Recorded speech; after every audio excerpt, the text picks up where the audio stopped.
சமூக ஆர்வலர். மக்களுக்கும் அரசியல் தலைவர்களுக்கும் இடையே ஒரு நல்லுறவை உருவாக்குற ஒரு திட்டம் தான் அந்த மக்கள் கண்காணிப்பு திட்டம். அந்த திட்டத்தை நான் உருவாக்கியிருக்கேன். என்னுடைய தொழில் அனுபவம், நான் ஒரு சாஃப்ட்வேர் இன்ஜினியர், 17 வருடம் அனுபவம் இருக்குது. என்னுடைய தொழில் அனுபவமும் சமூகம் சார்ந்த அக்கறையும் மக்களுக்கு பயனுள்ளதாக இருக்குன்றதுக்காக இந்த திட்டத்தை உருவாக்கியிருக்கேன்.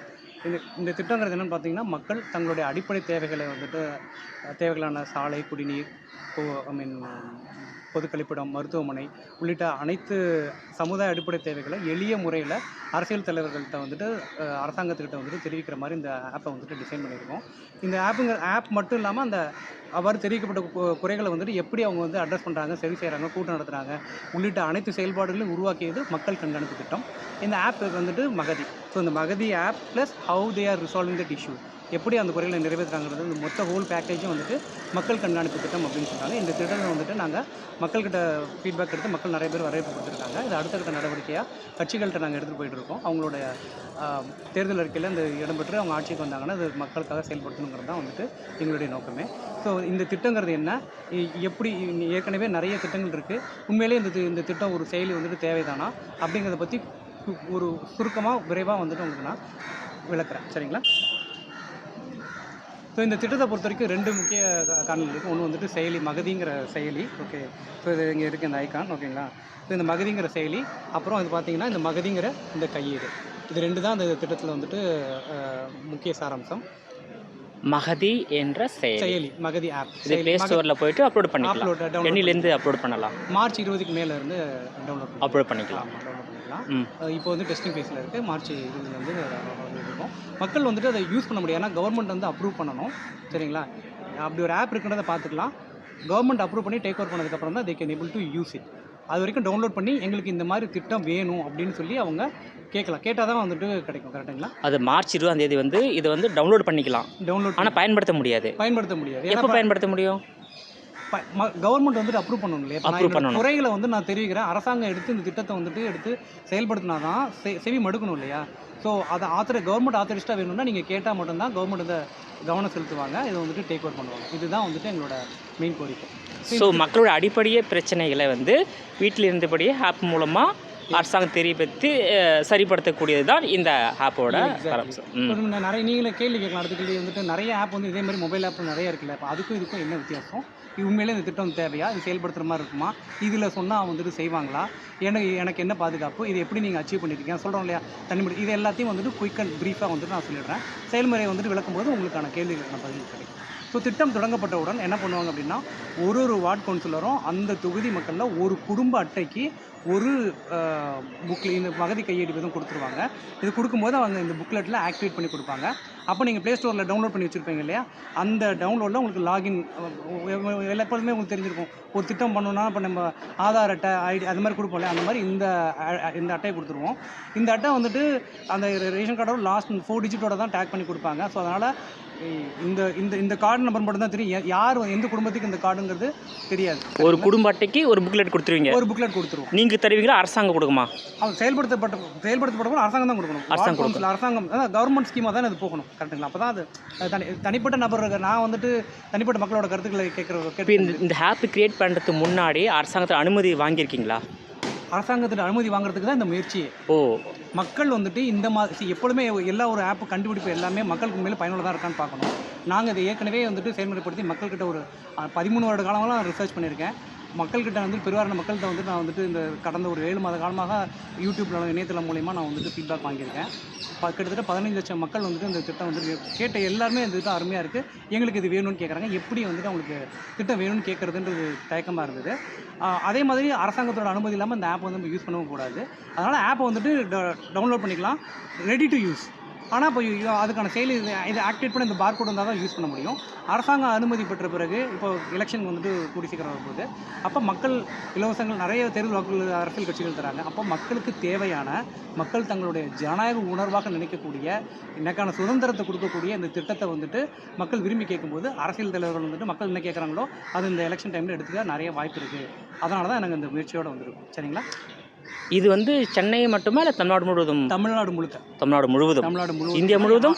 இந்தியா முழுவதும் பண்ணுற மாதிரி தான் வந்துட்டு இந்த ஆப்பை வந்துட்டு பண்ணியிருக்கோம். முதல் கட்ட நடவடிக்கை தமிழ்நாட்டுனால ஃபஸ்ட்டு மாநகராட்சி அனுமதி வாங்கணும், அப்புறம் ஸ்டேட் கவர்மெண்ட் அனுமதி வாங்கணும், அப்புறம் சென்ட்ரல் கவர்மெண்ட் அனுமதி வாங்கணும், அப்படி தானே? அந்த மாதிரி தான் நாங்கள் வந்துட்டு இதை பிளான் பண்ணியிருக்கோம். சரிங்களா? இது வந்துட்டு எப்படின்றத நான் சொல்லிடுறேன். திட்டம் வந்துட்டு இப்போ நடைமுறைப்படுத்த இப்போ மக்கள் எல்லாம் கேட்டாங்க. இப்போ எலெக்ஷன் எல்லாருமே வந்துட்டு இது மேனிஃபெஸ்டோவில் எடுத்துக்கிட்டாங்க, ஜெயிச்சிட்டாங்க. இதை நடைமுறைப்படுத்தினா எப்படி நடைமுறைப்படுத்தாங்க அப்படிங்கிறத குயிக்காக நம்ம பார்த்துடலாம். நான் சொன்னது எல்லாமே ஹைப்போதெட்டிக்கல் சிச்சுவேஷனாக இருக்கும். அதை எப்படி நாங்கள் அச்சீவ் பண்ணியிருக்கோங்கிறத குயிக்காக சொல்லிடுறேன். இப்போ கவர்மெண்ட் வந்து நடைமுறைப்படுத்துகிறாங்க. ஒரு வார்டு கவுன்சிலர் ஒரு குடும்பத்தை வந்துட்டு அணுகலாம், ஒத்துக்குங்கன்னு நினைக்கிறேன். அப்போ அவங்க இப்போ ஒரு குடும்பத்தை அவங்க வார்டு கவுன்சிலில் போயிட்டு இந்த புக்லெட் அவங்கள்ட்ட கொடுத்துட்டு, இந்த புக்லெட் அந்த நம்பர் கணினி புக்லெட் பார்த்தீங்களா, இதை ஆக்டிவேட் பண்ணி அவங்க ஏற்கனவே டவுன்லோட் பண்ணி வச்சிருப்பாங்களே, அதில் இந்த நம்பர் கொடுத்தா லாகின் ஆகிடும். இது மட்டும்தான் யூஸ் நம்பர். இது வந்துட்டு ஒரு பின்னாடி ஒரு லாஜிக்கலாக இருக்குது. இதை யாரும் வந்துட்டு காப்பரேட் பண்ண முடியாது, இந்த நம்பரை டெவலப் பண்ண முடியாது. வேலிட் யாருக்கு டேக் பண்ணுறாங்களோ அவங்க மட்டும்தான் இருக்கும். ஸோ இதை டேக் பண்ணி கொடுத்துருவோம். ஓகேங்களா? இப்போ நெக்ஸ்ட் டைம் அந்த ஆப்பில் உள்ளே வந்தோன்னா ஆப் வந்துட்டு இப்படி இருக்குன்னா இந்த மாதிரி ஓப்பன் ஆகும். ஸோ ஆப் வந்து பார்த்தீங்கன்னா இந்த மாதிரி இருக்கும். மக்கள் கண்காணிப்பு திட்டம். மக்கள் கண்காணிப்பு திட்டம். இதுதான் நாங்கள் மேக்கா தீன் ஃபீட்பேக் ஃபார்ம். ஓகே. ஸோ இதில் பார்த்தீங்கன்னா நான் சொன்னேன் இல்லையா, எளிய முறையில் வந்துட்டு குடிநீர் எதுனா குடிநீர் அது அப்படியே சொல்லுங்கள். குடி தண்ணீர், ரோடு, மின்சாரம், சாக்கடை, குப்பை, மருத்துவமனை, பள்ளிக்கூடம், பொதுக்கழிப்பிடம், மற்றவை. இந்த ஆப்பில் என்ன இருக்கோ அதுதான் இந்த புக்லெட்லேயும் இருக்கும். சரிங்களா? அந்த புக்லெட்டில் என்ன இருக்கோ அதுதான் ஆப்லேயும் இருக்கும். இந்த ஆப்பில் வந்து பார்த்தீங்கன்னா 20 பக்கம் கொண்ட புக்லெட் நோட் இருக்கும். ஏன் 20 பக்கம் அப்படின்னா 3 மாதங்களுக்கு ஒரு முறை அவங்க வந்துட்டு மக்கள் வந்துட்டு எப்படி செயல்பட்டாங்க அப்படின்னு, இந்த குப்பைக்கு நேரம் குப்பைலாம் ஒழுங்காக எடுத்தாங்களா, தண்ணி ஒழுங்காக வசதி இருக்கா, அதை பார்த்து அவங்க ஹாப்பின்னா க்ரீனு, இல்லை செஞ்சுக்கிட்டு இருக்காங்க பரவாயில்ல சுமார்னா வந்துட்டு ஆரஞ்சு, சுத்தமாக சரியில்லை அப்படின்னா ரெட்டு. இந்த மாதிரி அவங்க வந்துட்டு ஃபீட்பேக்கை இந்த புக்கில் குடிச்சிக்கலாம், இந்த ஆப்லேயும் கொடுக்கலாம். ஏன் 2 அப்படின்னா நம்ம நிறைய கேள்விப்பட்டிருக்கோம் ஓட்டர் மிஷின்லேயே வந்துட்டு ஹேக் பண்ணிடுறாங்க அப்படின்னு. ஸோ இதை யாரும் ஹேக் பண்ண முடியுமா? இதை தான் நாங்கள் மக்களோட ஜனநாயக உரிமைன்னு சொல்கிறோம். இது வந்து புக்கில் ஒன்று இந்த சொல்லும்போது எதிர்கட்சிகள் ஒரு ஆளுங்கட்சி ஒருத்தவங்க எடுக்கிறாங்கன்னா எதிர்கட்சிகள் வந்துட்டு இல்லை இதை ஹேக் பண்ணிட்டாங்க, எல்லாமே எதை க்ரீனாக போகுதுன்னு சொல்ல வாய்ப்பு இருக்குது. நான் குறை சொல்லலை, வாய்ப்பு இருக்குது. அதை வந்து இந்த கையேடு வந்துட்டு யார் வேணாலும் இதை ஹேக் பண்ணலாம், பட் ஆனால் இதை ஹேக் பண்ண முடியாது. சரிங்களா? இதை தான் மக்களுக்கான ஜனநாயக உரிமை. எப்போ வேணாலும் அவங்க வந்துட்டு இந்த ஆப்பில் உள்ளே போயிட்டு இந்த மொதல் சைக்கிளில் நான் கொடுத்த ஃபீட்பேக் இருக்காங்கிறத அவங்க சரி பார்த்துக்கலாம். ஸோ அவங்களுக்கான நம்பகத்தன்மை, உறுதித்தன்மை, அவங்க இந்த கையேடை நம்பினா போதும், இந்த ஆப்பை நம்புங்கிற அவசியம் இல்லை. இந்த மாதிரி சிஸ்டம் முதல் முறையாக தமிழ்நாட்டில் நடைமுறைப்படுத்துறீங்களா? இந்த சிஸ்டத்தை வெளிநாடுகளில் யாராவது நடைமுறைப்படுத்தி வெற்றிகரம் போயிட்டுருக்கா? இல்லை, இந்த திட்டம் வந்துட்டு தமிழ்நாட்டில் தான் வந்துட்டு நாங்கள் செயல்படுத்துகிறோம். அதாவது இந்த திட்டம் வந்துட்டு முழுக்க புதுமை அப்படின்றது இல்லை. இது ஏற்கனவே நிறைய கம்ப்ளைண்ட் சிஸ்டம் ஆப்ஸ்லாம் நிறைய இருக்குது. நான் முன்னாடியே சொன்ன மாதிரி அது வந்துட்டு அந்தந்த அரசாங்க துறை சார்ந்து இருக்குது. இப்போ இபியில் நீங்கள் பண்ணுற மாதிரி இருந்ததுன்னா அந்த இபி ஹெட் அங்கேக்குள்ளே தான் போகும். குடிநீர் வாரியம்னா குடிநீர் வாரியக்குள்ளே தான் போகும். அந்த சம்மந்தப்பட்ட துறை அதிகாரிகளுக்கு மேலேயே வந்துட்டு போகும்போது அந்த துறை வந்துட்டு தீர்க்கிறாங்க, இல்லைன்னு சொல்ல. அதுக்கடுத்து அரசாங்க தலைமைக்கிட்ட வந்துட்டு அரசியல் தலைவர்கள்ட்ட வந்துட்டு போக மாட்டேங்குது. நார்மலாக ஒருத்தர் இப்போ விசிட் வராங்க, எம்பி விசிட் வராங்கனாலே உங்களுக்கு தெரியும்னு நினைக்கிறேன். எல்லாமே வந்துட்டு அன்றைக்கங்க க்ளீன் பண்ணி வைக்கிறாங்க. குறை சொல்லலை, வேலைப்புள்ள எல்லாருக்குமே எப்படி இருக்குது. ஸோ அதை கொஞ்சம் ஒரு வெளிச்சம் போட்டு காட்டுற மாதிரி இந்த ஆப்பை வந்துட்டு நாங்கள் வந்துட்டு டிசைன், குறை சொல்லலை, ஜஸ்ட்டு ஒரு monitoring system. Nobody is perfect year. ஓகேங்களா? ஸோ ஒரு உந்துதலாக இந்த திட்டம் வந்துட்டு அமையும் நாங்கள் வந்து சொல்கிறோம். அதாவது வார்டு கவுன்சில் முதல் சிஎம் வரையில் மக்கள் தங்களுடைய கோரிக்கையை வீட்டில் இருந்தபடியே தெரிவித்து நிறைவேற்றிக் கொள்ளலாம். எக்ஸாக்ட், இதுதான் இந்த செயலியுடைய நோக்கம். இப்போ அலுவலகத்தை தேடி அலைய வேண்டாம். ஒருவேளை அந்த வீட்டில் இருந்தபடியே நீங்கள் வந்து கோரிக்கை மனு வந்து கிளிக் பண்ணுறீங்க, ஆனால் அவங்க நடைமுறைப்படுத்தலாம், என்ன பண்ணுவீங்க? நான் அந்த கொஸ்டினுக்கு நான் வரேன். ஓகே, இப்போ உதாரணத்துக்கு இப்போ சொன்னேன் இல்லையா, இப்போ குப்பை எடுக்கலை அப்படிங்கிறது. இப்போ உதாரணத்துக்கு மின்சாரம், கரண்ட் கம்பி அந்த தொகுன்னு வச்சுக்கோங்களேன். இப்போது இந்த இதில் கரண்ட் கம்பிக்கு நேராக அவங்க மின்சாரத்துக்கு நேராக ரெட் அமுத்திட்டு இந்த மைக் பட்டன் இருக்குது பார்த்தீங்களா, அதை டச் பண்ணி, ஐயா விஜயநகரம் 2வது மெயின் ரோட்டில் கரண்ட் கம்பி கொஞ்சம் அந்து தொங்குதுங்கய்யா, என்னன்னு பாருங்கள். சரிங்களா? அவ்வளோதான் சொல்லிவிட்டு அந்த வாய்ஸும் அங்கே போயிடும். வாய்ஸும் போயிடும், ப்ரிசைஸ்டாக போதும். ஓகேங்களா? ஸோ அதை வந்துட்டு இப்போ யார் அந்த வாய்ஸ் மாடுலேட்டர் கூட நம்ம யூஸ் பண்ணி, இப்போ யார் வாய்ஸ் வச்சு கூட ஐடென்டிஃபை பண்ண முடியாத அளவுக்கு ஏஐ தொழில்நுட்பம்லாம் அதில் வந்துட்டு நாங்கள் பயன்படுத்துவோம். யார் வந்து கம்ப்ளைண்ட் பண்ணுறான்றது தெரியக்கூடாது. ஆனால் இந்த பகுதியில் இந்த பிரச்சனை மட்டும் இருக்குன்னு தெரியணும். இந்த வார்டுலேருந்து வந்ததுன்னு தெரியும், இந்த கார்டுலேருந்து வந்ததுன்னு தெரியாது. ஆனால் யாருன்னு தெரியாது. அதுதான். இப்போ யோசிச்சு பாருங்கள். இப்போ இந்த கம்ப்ளைண்ட் வந்துட்டு அப்படியே ஏறிட்டே இருக்கும். அந்த நான் ரிப்போர்ட் வந்துட்டு நான் உங்களுக்கு காட்டுறேன். பார் சார்ட் மாதிரி வச்சுக்கோங்களேன். ஒரு பார் சார்ட் குப்பைக்கு நேராக ரெட் ஏறிக்கிட்டே இருக்கும். 10% போகும்போது ஆட்டோமேட்டிக்காக அந்த ஆப்பில் வாட்ஸ்அப்பில் நோட்டிஃபிகேஷன் வருது பார்த்தீங்களா, மெசேஜ் வந்து அந்த மாதிரி ஆப்பில் வார்டு கவுன்சிலருக்கு நோட்டிஃபிகேஷன் போகும். கம்ப்ளைண்ட்டுக்கே எல்லாரும் லெவலுக்கும் போயிடும். ஆனால் நோட்டிஃபிகேஷன் ஒன்று வருது 10% வரும்போது அவருக்கு போகும். அவர் ஒருவேளை அவர் நிறைய ஒர்க் இருக்கும் இல்லையா, கவனிக்க தவறிட்டார் அப்படின்னா அடுத்து 30% போச்சுன்னா பேரூராட்சி தலைவர் அவருக்கு போகும். அவரும் கவனிக்க தவறிட்டாரு அப்படின்னா அடுத்து வந்துட்டு, ஏன்னா மக்கள் பாதிக்கப்படுறாங்கன்னா தொடர்ந்து கொடுத்துட்டே இருப்பாங்க இல்லையா. ஏன்னா நான் சொல்கிறது யாருன்னு தெரியாது. இதில் பெரிய அட்வான்டேஜ் என்னென்னா, இப்போ ரோடு சைடில் வாங்க கம்ப்ளைண்ட் பண்ண போகலான்னு யாரும் கூட வர மாட்டாங்க. ஆனால் இந்த ஆப்பில் வந்து எப்படின்னு பார்த்தீங்கன்னா, நான் என்ன சொல்கிறேனோ, இப்போ நான் ஒரு ஃபீட்பேக் கொடுத்துருக்கேன்னு வச்சுக்கோங்களேன்.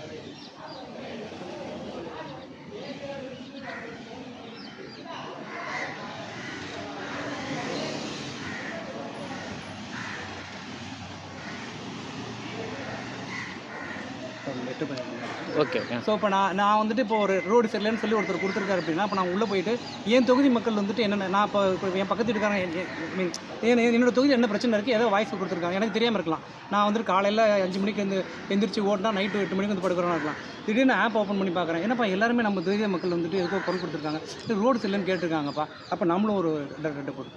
அப்போ அந்த ஒற்றுமை, யூனிட்டி, மக்கள் கருத்து வந்துட்டு இருக்குது. அதே மாதிரி அரசியல் தலைவர்கள் நம்ம குறை சொல்கிறோம். இப்போ வார்டு கவுன்சிலர் வந்துட்டு அவருக்கு மேலே இருக்கிற ஒரு எம்எல்ஏ எம்பிட்டே வந்துட்டு, ஆனால் எங்கள் தொகுதி மக்கள்லாம் வந்து ரோடு இல்லைன்னு சொல்லி இன்னைய தேதியில் வந்து கேட்டால் அப்ரூவ் பண்ணுறது ப்ராக்டிக்கலாக வந்து முடியாத காரியம்னு சொல்கிறத விட அவ்வளோ சீக்கிரம் வந்து எளிமையாக நடக்கணும். அவங்களுக்கு ஒரு ரெஜிஸ்ட்ரேஷன் இருக்கும்.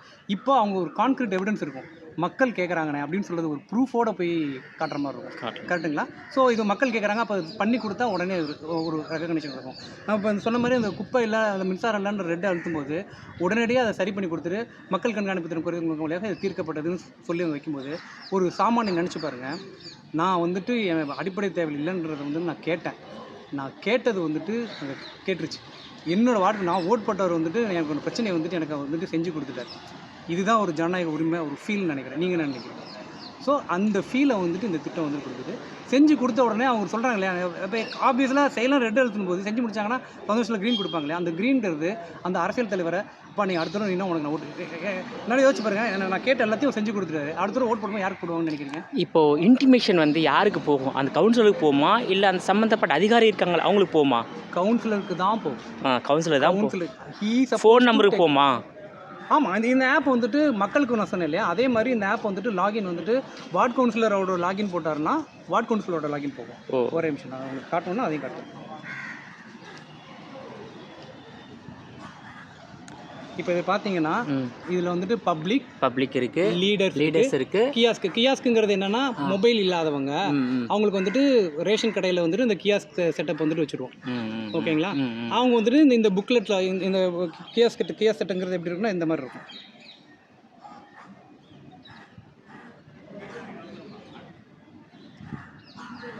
கியாஸ்க்குன்றது பார்த்தீங்கன்னா இந்த மாதிரி இருக்கும். சரிங்களா? இதில் வந்துட்டு ஸ்கேன் பார்கோடுன்னு கொடுத்தோம்னா இப்போ பார்த்தீங்களா, இது வந்துட்டு ஸ்கேன் பண்ணுற மாதிரி இருக்குது. பார்த்தீங்களா, இந்த புக்லெட்டை வந்துட்டு இந்த கியூஆர் கோடு இருக்குது. பார்த்தீங்களா, இந்த கியூஆர் கோடை வந்துட்டு இந்த மாதிரி காமிச்சாங்க அப்படின்னா உள்ளே லாகின் ஆகி உள்ளே போய்டும். Okay, scan barcode. ஓகே, போயிடுச்சுங்களா? போயிடுச்சு.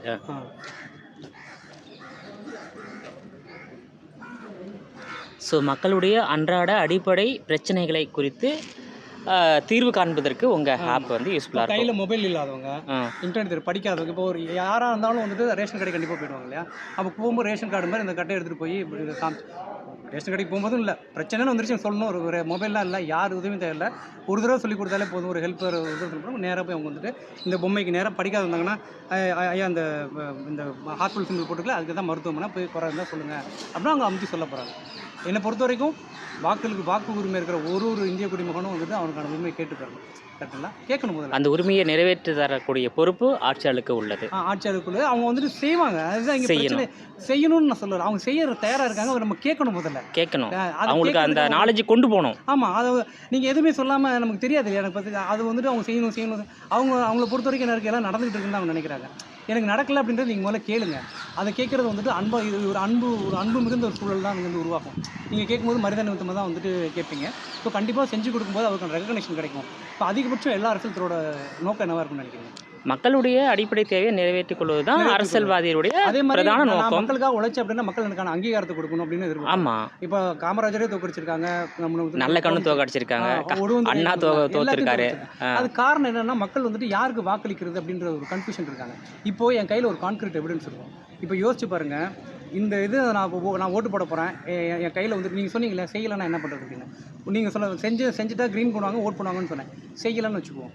இப்போ நார்மலாக வந்துட்டு இந்த பேசிக் அடிப்படை தேவைகளை, சமுதாய அடிப்படை தேவைகளை செய்யலை. ரொம்ப பேசிக் நீட்ஸ் தான் நான் சொல்கிறது, கரெக்டுங்களா? நான் வந்துட்டு பெரிய பெரிய விஷயம் புல்லட் ட்ரெயின் கொடுக்கணும் அந்த மாதிரி கேட்கல. ஒன்லி அடிப்படை தேவைகள், பேசிக் நீட்ஸ் தான். பேசிக் நீட்ஸ் தொகுதி சார்ந்த பிரச்சனைகள் தான் இருக்கணும். அது மட்டும் தான் நான் வந்துட்டு உள்ளே போட்டிருக்கேன். அது செய்யலை அப்படின்னா நீங்கள் சொல்லுங்கள். ஒரு அரசாங்க கடமையை வந்து அடிப்படை தேவைகள் நிறைவேற்றிக் கொள்வதுதான் அரசாங்க கடமையை. ஆமாம். இப்போ நான் என்னோட அடிப்படை என்னோட சமுதாய கட்டமைப்பு வந்துட்டு சிங்கப்பூர் அளவுக்கு போயிடுச்சா நீங்கள் சொல்லுங்கள். அப்போ இல்லைன்னா ஏதோ ஒரு கேப் இருக்குது. நான் அவங்க வந்து செய்யலைன்னு சொல்லலை. அப்போ நீங்கள் கேட்கல அப்படின்னு நான் சொல்கிறேன். மக்களை வந்துட்டு நான் கேட்கலன்னு சொல்கிறேன். நீங்கள் முதல்ல கேளுங்க. அதாவது குடி தண்ணீர், ரோடு, மின்சாரம், சாக்கடை, குப்பை, மருத்துவமனை, பள்ளிக்கூடம், பொது கழிப்பிடம், மற்றவை எல்லாமே உங்களுடைய மெனு எல்லாமே வந்து அடிப்படை தேவைகள் தான், அன்றாட மக்களுடைய தேவை தான். நீங்கள் அரசியல் தலைவர்கள் அரசியல் குறை சொல்கிறத விட்டுட்டு முதல்ல நீங்கள் கேளுங்க. நீங்கள் கேட்குறது உங்களுக்கு தயக்கமாக இருக்கா? அந்த கேட்குறதுக்கான பிளாட்ஃபார்ம் தான் நாங்கள் கொடுக்குறோம். அதாவது மக்களுக்கு வந்து ஒரு அவேர் ஏற்படுத்துறீங்க. அதுதான் உண்மை. உங்கள் குறைய போயிட்டு அரசியலிட சொல்லுங்கள், அவங்க செய்வாங்க அப்படின்றது தான் உங்களுடைய கான்செப்ட். செய்கிறத தாண்டி அவங்க செஞ்ச உடனே நீங்கள் கட்டாயமாக வந்துட்டு நீங்கள் ரெட் அமுத்துறீங்களா? செய்யலைன்னா செஞ்சு முடிச்சோன்னா கண்டிப்பாக நீங்கள் க்ரீன் அமுத்துறீங்க. நான் சொல்கிறேன் கரெக்டாக. அது ஒரே அவங்க செய்யவே இல்லை, 5 வருஷமாக செய்யவே இல்லை அப்படின்னா அடுத்து என்ன பண்ணணும்னு உங்களுக்கு தெரியும். இப்போ நான் சொல்கிறேன்ல, இப்போ நான் போய் ஒரு ஓட்டு போடுறேன் இல்லையா, அந்த ஓட்டுக்கான வேல்யூ நிற்கும். இன்னைய தேதிக்கு 10 பேர் நிற்கிறாங்க அப்படின்னா நான் ஒருத்தருக்கு ஓட்டு போடுறேன் அப்படின்னா 9 பேர் நிராகரிக்கிறேன். எதன் அடிப்படையில் நான் ஓட்டு போடுறேன், எதன் அடிப்படையில் நான் நிராகரிக்கிறதுக்கான கேள்வி $1,000,000. கரெக்டுங்களா? என்னோட சராசரியான வாக்காளர் எப்படி இருக்குது, மேலே கட்சி யார் தலைவர் அதை பொறுத்து தான் இருக்குதே தவிர எனக்கு யார் அவர் என்ன செஞ்சுருக்காரு, ஏது செஞ்சுருக்காருன்ற புரிதல் யாருக்குமே இருக்க மாட்டேங்குது. ஏன்னா என்னையும் சேர்த்து தான் சொல்கிறேன், ஒரு common man point of view தான் சொல்கிறேன். ஏன்னா எங்களுக்கு வந்துட்டு எங்களுடைய குடும்ப சுமையை தாண்டி ஓடுறதுக்கே நேரம் சரியாக இருக்குது. அதை தாண்டி அரசியலில் வந்து கவனம் செலுத்துறதுக்கு யாருக்கும் இங்கே டைம் இல்லை. அதுதான் நிதர்சனமான உண்மை. ஓகே, ஸோ அதை எல்லாத்தையும் கருத்தில் கொண்டு தான் இந்த திட்டத்தை வந்துட்டு உருவாக்கியிருக்கோம். ஒருவேளை இந்த திட்டம் வரும்பொழுது நீங்கள் வந்துட்டு அரசியல் தலைவர் ரெகனைஸ் பண்ணும்போது கட்சி தலைவருக்கும் வந்துட்டு எப்பா இந்த இதுக்கிட்ட மக்கள் செல்வாக்கு இருக்குது, க்ரீன் பட்டன் வாங்கிக்கிற மக்கள் செல்வாக்கு இருக்குது, அடுத்த தடவை ஒரு சீட்டு கொடுக்கும். ஒரு சின்ன ஒரு உதாரணம் சொல்கிறேன். இப்போ நீங்கள் காமராஜரில் சாம்பிள் எல்லாமே தெரியும். ஒரு ப்ராக்டிக்கல் எக்ஸாம்பிள் எடுத்துக்கலாம். ஒரு சுதந்திர போராட்ட தியாகி மாதிரி இருக்கார். அவர் வந்துட்டு மக்களுக்கு சொல்கிறார், ஒரு கட்சியில் ஒரு தன்னை எதிர்த்துக்கிறதுக்கு எவ்வளோ செலவு பண்ணணும், கட்சி கூட்டம் நடத்தணும் வாங்கினா எல்லாரும் போயிடுவாங்களா? மக்கள் யாரும் போயிடுவாங்களா? போக மாட்டாங்களா? அப்போ ஆப்வியஸ்லி கோட்டருக்கும் கொலிபிரனுக்கு ஒரு கூட்டம் கூட்டணும், பேனர் அடிக்கணும், இவ்வளோ பண்ணணும். 5 வருஷம் பண்ணி தொகுதி நிதியெல்லாம் செலவு பண்ணியும் எலெக்ஷன் அப்போ நீங்கள் எதை பொறுத்து விட்டு போகிறீங்க? நாளைக்கு என்ன பண்ணாலும் தெரியறதில்ல. இம்ப்ளிமெண்டேஷன் எல்லாம் ஓடிட்டு இருக்கோம். அப்போ அவருக்கு வந்துட்டு மேலே காட்டி வேற ஒரு கட்சிக்கு ஓட்டு போட்டு அவர் தோத்துட்டார் அப்படின்னா அடுத்த தடவை போய் ஒரு சேஃப்டி கட்டணம் கொடுப்பாரா? கட்சி தலை கொடுப்பாரா? கொடுக்க மாட்டாங்க இல்லையா? அப்போ அது அவருக்கு இழைக்கப்பட்ட அநீதி இல்லையா? ஸோ இது ஒரு கேப் வந்துட்டு 2 சைடு இருக்குது. என் ஊர் சிங்கப்பூராவில் அப்போ பொலிட்டிஷியன் ஏதோ பண்ணாமல் இருக்காங்க, மக்கள் அப்போ அரசியல் தலைவர் வந்து சரியாக ரெகனைஸ் பண்ண மாட்டாங்க, செஞ்சாலும் ரெகனைஸ் பண்ண மாட்டாங்க. இந்த ஒரு கேப் இருக்குது. இவர்கள் 2 பேருக்குமே வந்துட்டு இன்னைக்கு மக்கள் அரசியல் தலைவர் மக்கள்கிட்ட கனெக்ட் பண்ணணும்னு ரொம்ப விருப்பப்படுறாங்க. இன்றைக்கி வாட்ஸ்அப் குரூப் வச்சு எல்லாருமே கேட்டுகிட்டு இருக்காங்க. நிறைய பார்த்துருப்பீங்க ஆன்லைன் ஆக்டிவிட்டிஸ் வந்துட்டு அரசியல் தலைவர் வந்துட்டு toughest job being a politician. அவங்க ஏன்னா எதிர்கட்சிக்காரங்க வந்துட்டு மாற்றம் பண்ணிட்டே இருப்பாங்க, சொந்த கட்சிகளே தண்ணி இருக்குது, இதுக்கு கீழே இருந்து இப்போ நல்லா யோசிச்சு பாருங்க. ஒரு வார்டு கவுன்சிலர் நல்லா பெஸ்ட்டாக பெர்ஃபார்ம் பண்ணுறாருன்னா அவர் அடுத்தது வந்துட்டு பேரூராட்சி தலைவர், ஒரு பேரூராட்சி தலைவர் வந்துட்டு சிறந்த முறையில் ஒரு கீழே எல்லா வாட்ஸையும் மெயின்டைன் பண்ணுறாங்கன்னா அடுத்தவர் வந்துட்டு ஒரு எம்எல்ஏ கேண்டிடேட்டாக அதுக்கான தகுதி. இது ரொம்ப எளிமையாக பண்ண முடியும். ஸோ வந்து நீங்கள் வந்து அரசியல்வாதிகளுக்கு வந்து எப்படி மக்களுக்கு பணியாற்றணும் என்பது ஒரு வழிமுறையை கொடுத்துருக்கீங்க. மக்களும் தங்களுடைய தேவைகளை எப்படி அரசியல்வாதி மூலமாக நிறைவேற்றி கொள்ள வேண்டும் என்ற ஒரு எளிய முறையை தான் நீங்கள் வந்து ஏற்படுத்தி கொடுத்துருக்கீங்க. ஆமாம், அரசியல் தலைவர்களும் தங்களோட கரியரில் வந்துட்டு அடுத்தடுத்த லெவலில் வந்துட்டு போகணும்னு நினைப்பாங்க இல்லையா? அவங்களுக்கான ஒரு பெஞ்ச் மார்க்காக அது இருக்கும். மக்கள் செல்வாக்கு எனக்கு இருக்குது, மக்கள்கிட்ட நல்ல பேர் இருக்குது. இப்போ பொலிட்டிக்கல் லீடர் வந்துட்டு எனக்கு இந்த எலெக்ஷனில் ஜெயிச்சிடும் தோற்றுரும் அப்படிங்கிறத அதுதான் நான் சொல்லுவேன். மொத்த தமிழ்நாடும் கட்சி தலைவோட ஒத்த விரல் அப்படிமோ. இப்போ இதில் வந்து ஒரு ரிப்போர்ட்டில் தமிழ்நாடு மேப் ஜஸ்ட் உள்ளே இருக்குது. மேப்பில் வந்துட்டு தொகுதி ஃபுல்லாக மக்கள் சந்தோஷமாக இருந்தாங்கன்னா க்ரீனில் காட்டும், இல்லைனா ரெட்டில் காட்டும். அப்போது ஒரு தொகுதி நான் ஜெயிச்சிரும் தோற்றுருவேனா அப்படிங்கிற ஒரு ரிசல்ட்டை கொண்டு அவங்க எலெக்ஷன் முன்னாடியே அவங்க மக்கள் மனசை எளிதில் கணிக்க முடியும். அவங்க ஒர்க் பண்ணலன்னா போய் பாருங்கள், மக்களை சந்திங்க. அதுதான் அவங்களோட அடிநாதமே. கண்டிப்பாக நீங்கள் நான் என்ன சொல்கிறேன்னா என்ன இது சொன்னால் உடனே நடந்துருமான்னு நான் சொல்லலை.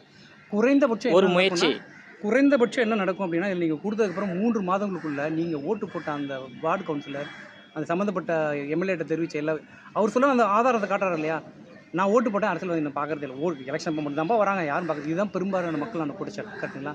அது தீர்க்கும். உங்களை வந்து பார்ப்பாங்க. மக்களுக்கும் அரசியல்வாதிக்கும் தினந்தோறும் ஒரு தொடர்பு ஏற்படுத்தும் இந்த செயலி. எக்ஸாக்ட்லி. நான் பர்சனலாக நாங்கள் வந்துட்டு இந்த ஸ்கீம் வந்துட்டு பப்ளிக் ஃபீட்பேக் எடுத்தோம். எல்லாருமே இதை வந்துட்டு அதுதான் சொன்னேன். யாருமே பொலிட்டிஷியனை கேள்வி கேட்கணும் அப்படிலாம் யாருமே சொல்லல. இது வந்துட்டு பொலிட்டிஷியனுக்கு எனக்கு ஒரு நல்ல ஒரு கனெக்டிவிட்டி இருக்கும். ஏன் வார்டு கவுன்சிலர் பேர் எனக்கு தெரியாது. இதெல்லாம் நாங்கள் எடுத்த சர்வே. ஓகேங்களா, எல்லாருக்கும் தெரியல சொல்ல. பட் ஹையர் லெவல் பீப்புள் வந்து அதான் சொல்கிறல, மார்னிங் எனக்கு எதை பற்றியுமே கவலைப்பட நேரம் இல்லை. எலெக்ஷன் டைம் வந்தால் சரி ஓகே எதுக்கோ ஒன்று ஓட்டு போடணும் கடமை சொல்கிறாங்க போகிறோம். அதனால தான் 70%. ஸோ யாருக்கு ஓட்டு போடணும், யார் நல்லவர்னு முடிவு செய்து ஓட்டு போடக்கூடிய ஒரு அவேரையும் மக்களுக்கு கொடுக்குறீங்க. ஆமாம், அதுதான். ஸோ ஃபியூச்சரில் இதை தாண்டி வேறு ஏதேனும் திட்டம் இருக்கா உங்களுக்கு? இல்லை, இந்த திட்டம் வந்துட்டு சக்ஸஸ் பண்ணி ஆகணும். ஆமாம், இதுதான் வந்து என்னோடய 13 வருட கனவு. ஏன்னா ஒரு ஸ்டார்டிங்கில் ஒரு சின்ன ஒரு ஐடியாலஜியாக ஃபார்ம் ஆச்சு. இதை வந்துட்டு முழு பேக்கேஜாக வந்துட்டு எடுத்துகிறதுக்கு 13 வருட ஆண்டு உழைப்பு தேவைப்பட்டது. இந்த ஆப் வந்துட்டு ஃபுல் ஃப்ளெட்ஜாக வந்துட்டு ரெடி பண்ணி என்னோட சிறந்த நாட்டுப்பட்ட நண்பர்களும் வந்துட்டு எனக்கு நிறைய ஒத்துழைப்பு கொடுத்துருக்காங்க. அனைத்து கட்சிகள்கிட்டையும் நாங்கள் எடுத்துகிட்டு போனோம். அந்த வகையில் நாங்கள் வந்துட்டு சிபிஐ அவங்களுக்கு நாங்கள் வந்துட்டு எடுத்துகிட்டு போகும்போது அவங்க வந்துட்டு டாக்டர் ரவீந்திரநாத் சாரும் டாக்டர் சாந்தி மேடமும் அதில் இம்ப்ரெஸ் ஆகி சப்போர்ட் பண்ணியிருக்காங்க. சிபிஐ டீம் அவங்க வந்துட்டு சப்போர்ட் பண்ணி இன்றைக்கி இந்த லான்ச்சுக்கு வந்துட்டு ஹெல்ப் பண்ணி அவங்க வந்துட்டு அறிமுகப்படுத்தியிருக்காங்க. இந்த திட்டம் வந்துட்டு மார்ச் 20 வந்துட்டு நடைமுறைக்கு வருது, ப்ளே ஸ்டோரில் வருது. மக்களாகி நீங்கள் வந்துட்டு இந்த திட்டம், நான் திரும்பவும் சொல்கிறேன், திட்டத்தை வந்துட்டு இன்னும் அரசாங்கம் நடைமுறைப்படுத்தலை. இந்த ஆப்பை வந்துட்டு அரசாங்கம் நடைமுறைப்படுத்துங்கள்னு நீங்கள் கேட்குறதுக்கு ஒரு பிளாட்ஃபார்மாக ப்ளே ஸ்டோரில் அந்த ஆப்பை நாங்கள் வந்துட்டு கொடுத்துருக்கோம். அந்த app ready to use. But ஆனால் உடனே நீங்கள் பயன்படுத்த முடியாது. டவுன்லோட் பண்ணுங்கள். டவுன்லோட் பண்ணி கமெண்ட்டில் இந்த திட்டம் எங்களுக்கு வேணும் அப்படின்னு சொல்லி நீங்கள் கேளுங்க.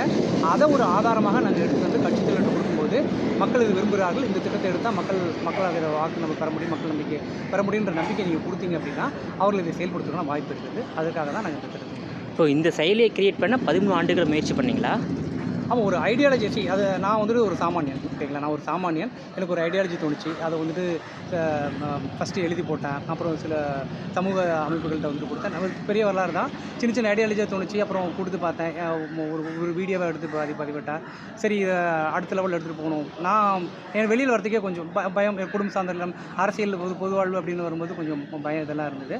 பட் அதை கடந்து இல்லை, இந்த இவ்வளோ தூரம் வந்துட்டோம், இதை வந்துட்டு செஞ்சே ஆகணும். நான் நல்லவனை கெட்டவனான்னு தெரியாது, but I'm patriot. Okay, so சுதந்திர போராட்ட தியாகிகள் தான் வந்துட்டு என்னுடைய வழிகாட்டுதல். சரி, நம்ம ஒரு இவ்வளோ தூரம் ஆயிடுச்சு, நம்ம இது பண்ணிவிடுவோம் அப்படின்னு என்னுடைய பணியை ராஜினாமா செய்து மக்களுக்காக இதை வந்துட்டு கொண்டு போகணுன்ற ஒரு நல்ல. என்ன பணியை ராஜினாமா பண்ணீங்க சார்? நான் சாஃப்ட்வேர் இன்ஜினியராக இருந்தேன் 17 வருஷம். ஸோ இந்த ஸ்கீம் வந்துட்டு இம்ப்ளிமெண்ட் பண்ணி. எப்போ ராஜினாமா பண்ணீங்க? ஒரு 6 மாதத்துக்கு முன்னாடி. ஓகே, 13 வருஷமாக முயற்சி பண்ணீங்க.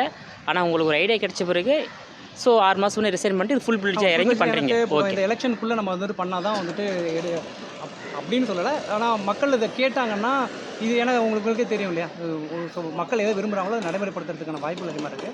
ஸோ இந்த வாய்ப்புகள் வந்துட்டு வாய்ப்பு இருக்கணும். கண்டிப்பாக ஊடக நண்பர்களோட உதவி இல்லாமல் கொண்டு போக முடியாது. மக்கள் விரும்புகிறாங்க. அரசியல் தலைவருக்கு தேவை அப்படிங்கிறத நான் புரிய வச்சுட்டேன். மக்களுக்கும் அரசியல் தலைவருக்கும் கொண்டு போய் சேர்க்கறது வந்துட்டு ஊடக நண்பர்களாகிய உங்களுடைய.